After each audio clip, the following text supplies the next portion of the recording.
श्री गुरुभ्यो नमः। I welcome you to our online teaching academy Eklavya. सबसे पहले मैं आप सब लोगों को हार्दिक नमस्कार करती हूँ। कल भाग 1 में हमने क्रिया किसे कहते हैं उसकी परिभाषा, कुछ एग्जाम्पल्स, उदाहरण सब देख चुके हैं। आज हम क्रिया के भेद देखने जा रहे हैं, part 2। Okay, will go for the क्रिया के भेद। क्रिया के दो भेद है। पहले जान लीजिए, क्रिया कर्म के होने या न होने, कर्म के होने या न होने के आधार पर क्रिया के 2 भेद होता है। ठीक है, व्हाट आर दैट? क्रिया के होने या न होने के आधार पर कर्म, दैट इज क्रिया के 2 भेद होते हैं। वह है अकर्मक क्रिया एंड द सकर्मक क्रिया। व्हाट इज अकर्मक क्रिया? You call it intransitive verb and सकर्मक ट्रांसिटिव verb। इसमें कर्म होता है, इसमें अकर्मक कर्म नहीं होता है। तो कर्म एंड कर्म होना न होना, हमने पहले भाग में तो हम कर्म कहाँ पे कर्म लगेगा, कर्म कहाँ मैं एक सेंटेंस में कर्म कैसे पहचान सकते हैं वो सब हमने देखा था, है ना। क्या और किसको वाला क्वेश्चन लगाकर हम कर्म है क्या नहीं जान सकते हैं। तो आगे देखते हैं अकर्मक और सकर्मक। क्रिया के 2 भेद है, अकर्मक एंड सकर्मक। If you want in English it is intransitive verb and transitive verb। ठीक है ना। आगे देखिए, अकर्मक क्रिया intransitive verb। पहले इसकी परिभाषा देखते हैं। अ प्लस कर्म, अ प्लस कर्म अर्थात जिसमें कर्म नहीं होता। अ का मतलब है न, नहीं। सो इसमें कर्म नहीं होता, where there is no कर्म we call it। जिन क्रिया शब्दों के व्यापार यानी कार्य का फल कर्ता पर पड़ता है उन्हें अकर्मक क्रिया, straight away it falls on the कर्ता। So there won't be क्रिया कर्म in that। So where there is no कर्म in a sentence we call it अकर्मक। That is कहा जाता है, अकर्मक क्रिया कहा जाता है। इन क्रियाओं का कोई कर्म नहीं होता, इन क्रियाओं का कोई कर्म नहीं होता। ठीक है ना। और एक बार अ प्लस कर्म अर्थात जिसमें कर्म नहीं होता, कर्म नहीं होता। जिन क्रिया शब्दों के व्यापार यानी कार्य का फल कर्ता पर पड़ता है उन्हें अकर्मक क्रिया कहते हैं, कहा जाता है। इन क्रियाओं का कोई कर्म नहीं होता है। ठीक है ना। आगे देखते हैं, ये परिभाषा है। एंड द सकर्मक क्रिया, what is transitive verb? That is सकर्मक क्रिया क्या है? That is transitive verb. इसका परिभाषा देखते हैं। दैट इज जिन क्रिया शब्दों के व्यापार यानी जो भी कार्य का फल कर्ता को छोड़कर कर्म पर पड़ता है उन्हें सकर्मक क्रिया कहते हैं, है ना। कर्ता को छोड़कर कर्म पर पड़ता है उसे सकर्मक क्रिया कहते हैं। इन वाक्यों में कर्म का होना आवश्यक होता है, इन वाक्यों में कर्म का होना आवश्यक होता है। और कर्म है या नहीं पहचानना है तो क्या करना चाहिए? क्या नहीं तो किसको वाला क्वेश्चंस लगाना चाहिए। ठीक है ना। उसका प्रश्न लगा कर देखने से हमें मिल जाएगा उत्तर। हाँ, कर्म है तो ये सकर्मक क्रिया। और एक बार, जिन क्रिया शब्दों के व्यापार कार्य का फल कर्ता को छोड़कर कर्म पर पड़ता है उन्हें सकर्मक क्रिया कहते हैं। इन वाक्यों में कर्म का होना आवश्यक होता है, इन वाक्यों में कर्म का होना आवश्यक होता है। समझ गए ना अकर्मक और सकर्मक क्या है करके। आगे देखते हैं अकर्मक क्रिया की कुछ एग्जाम्पल्स। ठीक है। अध्यापिका आ गई, अध्यापिका आ गई। फूल खिल गया, फूल खिल गया। पिताजी सो गए, पिताजी सो गए। पक्षी उड़ रहे हैं, पक्षी उड़ रहे हैं। बच्चा रोने लगा, बच्चा रोने लगा। वर्षा हुई थी, वर्षा हुई थी। यहाँ पे मैंने आप लोगों को, ये तो अकर्मक क्रिया है ना, तो इसमें रंगीन शब्द क्या है बता सकते हो? अलग वाला, that is in blue colour it is written, no what it is? अध्यापिका, फूल, पिताजी, पक्षी, बच्चा एंड वर्षा, ये सब करता है जो काम करने वाले, है ना। तो इसमें कर्म नहीं है, ओनली कर्ता इज देयर एंड क्रिया इज देयर। सो वनली कर्ता एंड क्रिया होने वाले वाक्यों को हम अकर्मक क्रिया कहते हैं। ऊपर दिए गए वाक्यों में आ गई है, उड़ रहे हैं, खिल गया, रोने लगा, सो गए, हुई थी आदि क्रियाओं का प्रभाव सीधे सीधे कहां पे पड़ता है? कर्ता पर पड़ गया। दैट इज अध्यापिका, पक्षी, फूल, बच्चा, पिताजी, वर्षा, ये सब करता है तो उसमें उस पर पड़ रहा है। तो अतः यह अकर्मक क्रिया है। आगे देखते हैं। जिस क्रिया का प्रभाव यानी फल, जिस क्रिया का फल किसी अन्य पर न पड़कर स्वयं कर्ता पर पड़े, that is you called it अकर्मक क्रिया कहते हैं। ये भी और एक परिभाषा सिंपल वे, जिस क्रिया का प्रभाव, ये नहीं तो फल भी बोल सकते, प्रभाव भी बोल सकते, किसी अन्य पर न पड़कर, दूसरे पर न पड़कर स्वयं कर्ता पर पड़ता है ना, पड़े, उसे अकर्मक क्रिया कहते हैं। अकर्मक यानी अ प्लस कर्म, अर्थात कर्म के बिना, अ प्लस कर्म अर्थात कर्म के बिना। अकर्मक क्रियाओं को कर्म की आवश्यकता नहीं होती, अकर्मक क्रिया को कर्म की आवश्यकता नहीं होती, ठीक है ना। अकर्मक और सकर्मक में अकर्मक का अंतर बहुत जान गए होंगे लगता है। अकर्मक क्रियाओं के कुछ उदाहरण, ठीक है। कुछ क्रियाओं सामान्यतः अकर्मक ही रहती है, जैसे अकर्मक ही रहती है, जैसे अकड़ना, उछलना, उड़ना, कूदना, घटना, चमकना, जागना, ठहरना, डरना, दौड़ना, नहाना, नाचना, निकलना, फांदना, बढ़ना, बैठना, रहना, रोना, लजाना, सोना, हंसना, होना, जाना। आपके लिए ये शब्द की जानकारी होना चाहिए, तभी हम इसमें सदैव ये अकर्मक ही रहेगा, ठीक है। सकर्मक क्रिया, सीइंग दैट पिक्चर, ये तो एनिमेटेड है लेकिन हमने यहाँ पे ऐसे मूवमेंट नहीं है, लेकिन अच्छा होगा अगर ये एनिमेशन बनेगा तो। लेकिन देख तो पा रहे हो ना, ये आदमी क्या कर रहे हैं, ये फल धो रहा है, ये क्या कर रहा है, पढ़ा रहा है, ये पंखा चल रहा है, यहाँ पे कोई मिठाई का शॉप है, ये इस्त्री कर रहे हैं। तो ये वाक्य देखते हैं, इसमें क्या है। दुकानदार ने रुपये वापस कर दिए, दुकानदार ने रुपये वापस कर दिए, दुकानदार ने रुपये वापस किया, ठीक है, कर दिए। पंकज ने फल धोए, पंकज ने फल धोए, क्या, किसने क्या धोए? पंकज ने फल धोए। तो मैं उसे पढ़ाता हूँ, मैं उसे पढ़ाता हूँ, किसको पढ़ाता है? मैं उसे पढ़ाता हूँ। देखो, मैं उसे पढ़ाता हूँ, कोई किसको पढ़ा रहा है। तो यह पंखा ठंडी हवा देता है, यह पंखा क्या देता है? ठंडी हवा देता है। यह पंखा ठंडी हवा देता है, क्या देता है? ठंडी हवा। यहाँ पे मैंने क्या बोल कर ही बता रही हूँ, सभी ये वाक्य में क्या क्या है करके, है ना। यह हलवाई शुद्ध मिठाइयाँ बनाता है, यह हलवाई, यहाँ पे देखो हलवाई शुद्ध मिठाइयाँ बनाता है। वह आदमी कपड़े इस्त्री करता है, वह आदमी कपड़े इस्त्री करता है। यहाँ पे देखो, इसमें blue colour and red colour में जो भी लाल रंग में है वो सब क्रिया है, और रुपये, फल, उसे, हवा, मिठाइयाँ, कपड़े, ये सब हम क्या बोलते हैं? कर्म, है ना। यहाँ पे देखो, ऊपर दिए गए वाक्यों, जो हमने वो पहले देख चुका ना, उसमें वाक्यों में रंगीन शब्द कर दिए, धोए, पढ़ता हूँ, देता है और बनता है, करता है, ये सब क्या है? क्रियाओं पर कर्म, यानी क्रिया ये है। वो सब मैंने बोला है ना, लाल रंग का है वो सब क्रिया है, लेकिन आदि क्रियाओं के का प्रभाव कर्म पर पड़ा है। वो जो क्रिया था वो किस पर पड़ा? रुपये, फल, उसे, हवा, मिठाइयाँ, कपड़े, ये सब क्या है? हरे रंग का वाला, ये सब हम कर्म कहते हैं। तो पर पड़ा रहा है, अतः ये सकर्मक क्रिया है, ठीक है ना। इसे क्या कहते हैं? सकर्मक क्रिया कहते हैं। जिन क्रियाओं का प्रभाव नहीं तो फल कर्ता से निकलकर कर्म पर पड़ता है, कर्ता से निकलकर कर्म पर पड़ता है, उसे हम सकर्मक क्रिया कहलाती है।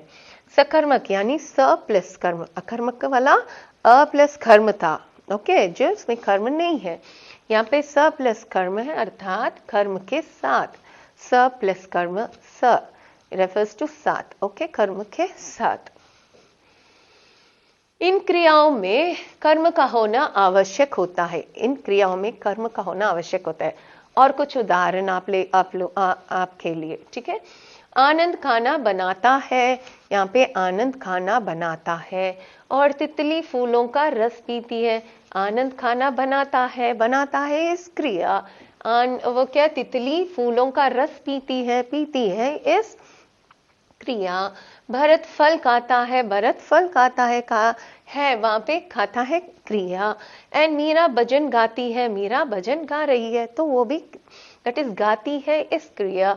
एंड मैं कहानी लिखती हूँ, दैट इज लिखती हूँ इस क्रिया। ऑल द क्रिया वर्ड्स एंड बता दिया मैंने, लेकिन इसमें कर्म क्या है, जो लाल रंग में लिखा हुआ है वही है, खाना, फूलों का रस, फल, भजन और कहानी, ये सब कर्म है ना। तो इस सेंटेंस में कर्म है जो मैंने ऐसे लाल रंग में दिया है। और आनंद, तितली, भरत, मीरा, मैं सब करता है, जो कार्य करने वाला। मैंने पहले बोल चुकी हूँ, जब सुबह उठने के बाद से जब तक रात को सोने तक जो जो कार्य हम करते बैठे हैं ना, वो सब क्रिया है। बस यही है, very sweet and short. Even in the dream also you used to dream so many things, that is also we'll get it as a kriya. इसमें क्रिया में और भी है, वो क्या है, द्विकर्मक क्रिया। इसमें सकर्मक, अकर्मक, सकर्मक, उसमें और भी अलग द्विकर्मक भी है। मैंने मदन को पुस्तक दी, ओके, सकर्मक वाले में द्विकर्मक का भी एक भेद है। अंडर सब टॉपिक निकलता है द्विकर्मक, जहां पे दो दो कर्म भी होते हैं, एक सेंटेंस में दो दो कर्म भी होता है। देखते हैं, मैंने मदन को पुस्तक दी, हंसा ने माँ को चाय दी, हंसा ने माँ को चाय दी।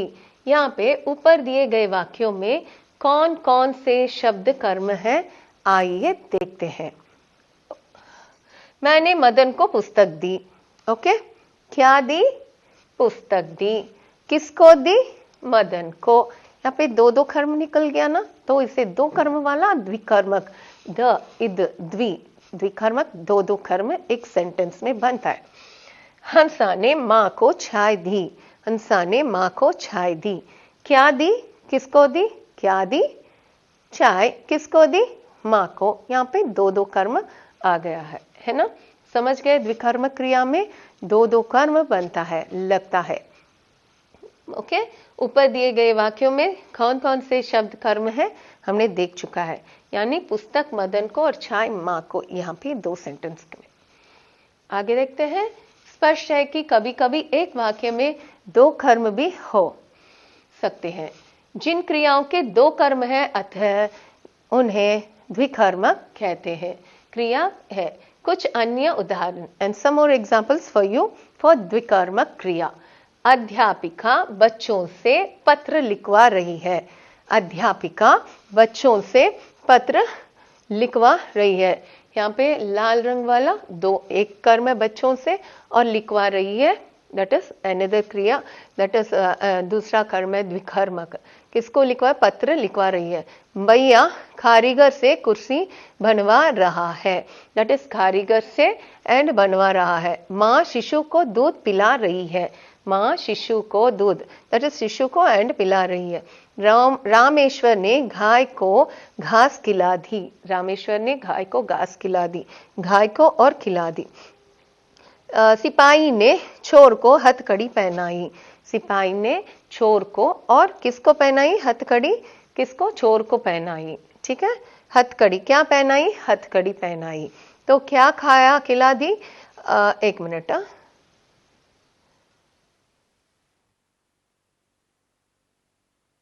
यहाँ पे पत्र, कुर्सी, दूध, घास, हथकड़ी। देखो पत्र लिखवा रही है, क्या लिखवा रही है, पत्र लिखवा रही है। सो यहाँ पे कुर्सी बनवा रही है, दूध पिला रही है, घास खिला रही है, हथकड़ी पहनाई, ओके। यहाँ पे रही थी, ये सब हमारा क्रिया बनेगा और ये वाला सब, ओके। बच्चों से, दैट इज किससे, बच्चों से लिखवाया है, वो सब द्विकर्मक, इसमें दो दो कर्म बना हुआ है, ठीक है। हमने समझा जिस शब्द अथवा शब्द समूह के द्वारा किसी कार्य के होने अवसर, संक्षिप्त में बता देती हूँ क्या अभी तक हमने पढ़े हैं।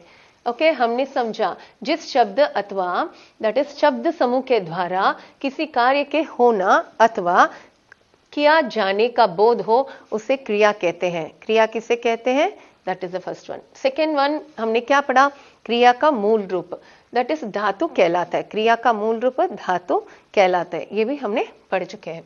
क्रिया का फल, तीसरा क्रिया का फल यानी जो भी प्रभाव कर्ता से निकलकर जिस वस्तु पर पड़ता है उसे कर्म कहते हैं। तो कर्म क्या है हमने समझ गए। और यहाँ पे देखो जिन क्रियाओं का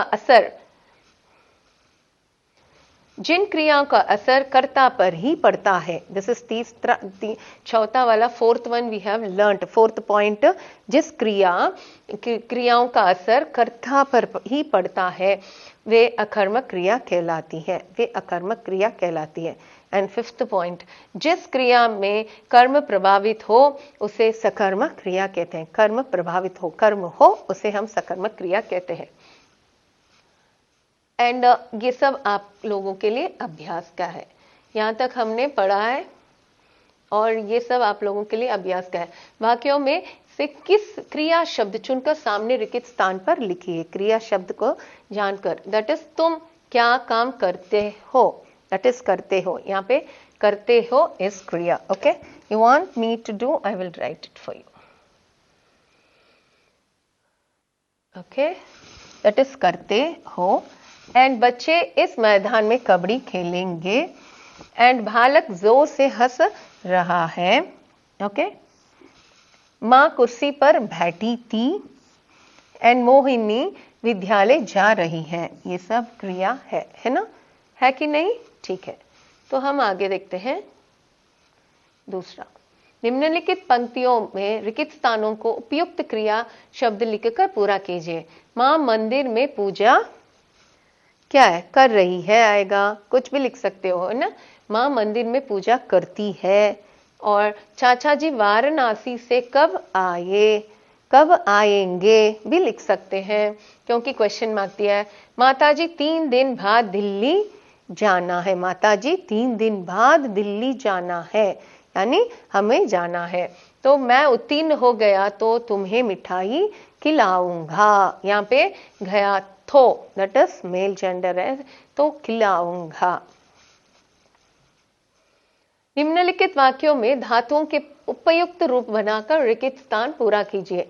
ये सब आपके लिए एग्जाम में चूज है। From this you have to write the answer here, you have to fill it. But लिख, बजे, नहा, उठ, खेल ऐसे नहीं लगाना है। अध्यापक ने निबंध लिखवाया, क्या आएगा? लिखवाया। घंटी जोर जोर से डैश है, बजाया है। ओके, बजा है, दैट इज घंटी जोर जोर से बजाया गया है। तुम अब तक डैश की नहीं, तुम अब तक नहाया कि नहीं, नहा लिया कि नहीं। ओके, नहाया या नहा लिया कि नहीं।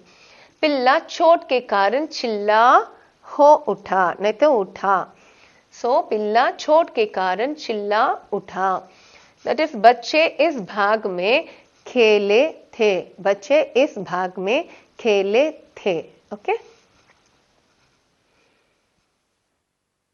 लास्ट एंड फाइनल वन, निम्नलिखित वाक्यों में सामने क्रिया का सही भेद अकर्मक या सकर्मक, इसमें कैसे पहचान सकते हैं बताओ। कंडक्टर ने रोहित को गौर से देखा, दैट इज गौर से, रोहित को गौर से देखा, तो इसमें कर्म सकर्मक क्या अकर्मक है? सकर्मक। ओके, कंडक्टर माफी मांगकर अपनी सीट पर जाकर बैठ गया, यहाँ पे कुछ नहीं है ना, कर्मक है। तो पक्षी प्रसन्नता से चहचहाने लगी, तो ये भी अकर्मक है। मैं पुस्तक पढ़ता हूँ, सकर्मक। रोहित ने पिताजी को चाय दी, सकर्म है। ओके, सकर्मक है इसमें। किसको दी? रोहित ने पिताजी को चाय दी। माँ, मैं क्या पढ़ी? पुस्तक पढ़ता हूँ। मैं क्या पढ़ता हूँ? पुस्तक पढ़ता हूँ। यहाँ पे क्या क्या लगने से हमें पता चलता है सकर्मक क्या है और अकर्मक में कर्म नहीं रहता। तो यहाँ तक हम हमारा क्रिया खत्म कर रहे हैं। अगर आपको लेटेस्ट अपडेट चाहिए तो नीचे वाले सब्सक्राइब बटन को दबाइए। To receive our online lessons please press the subscribe button and you will receive the latest update. धन्यवाद।